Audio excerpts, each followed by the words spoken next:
Hello friends, this is Andrew Goodall from Nature's Image Photography and welcome to another in my series of How I Took This Photo videos. This is the series where, unlike most photography tutorials online, the information is not about how to Photoshop an image, but on how to take a better image in the first place. If you like what you see, please remember to click the subscribe button to see future videos as they come online. In this video, I'll be telling you how I took this shot of a surfer in mid-flight as he becomes airborne off the crest of a wave. Even if you're not into surf photography, the ideas here could be applied to all kinds of action, so you could look at this as a video on sports photography in general. Now let's start with the conditions. There had been a big storm out to sea which stirred up some big surf, and I wasn't the only photographer who headed for the beach that day. It was getting towards late afternoon, which provided lower contrast light and warmer colour, and the sun was behind me, which was perfect for putting plenty of light on my subject. I had my 18 to 135mm lens on, and it was zoomed all the way out to the 135mm.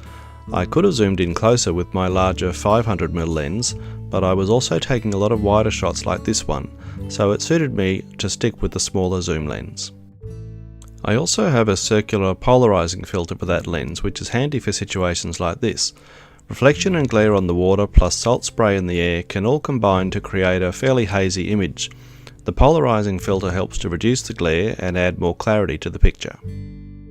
My camera was set to autofocus, and my autofocus area mode was on single point.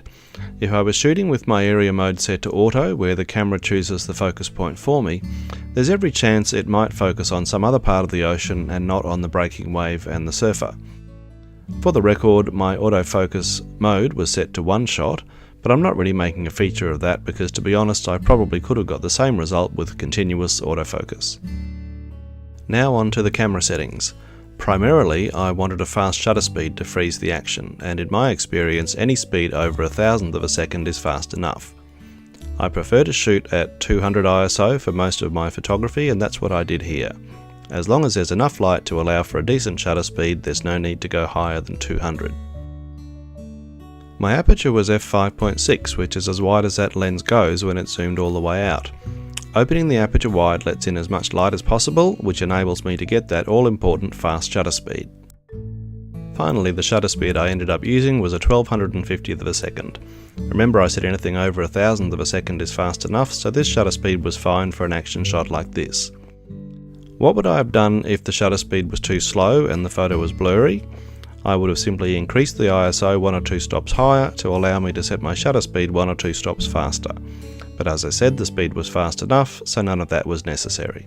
The final point I want to make about this shot is about the composition.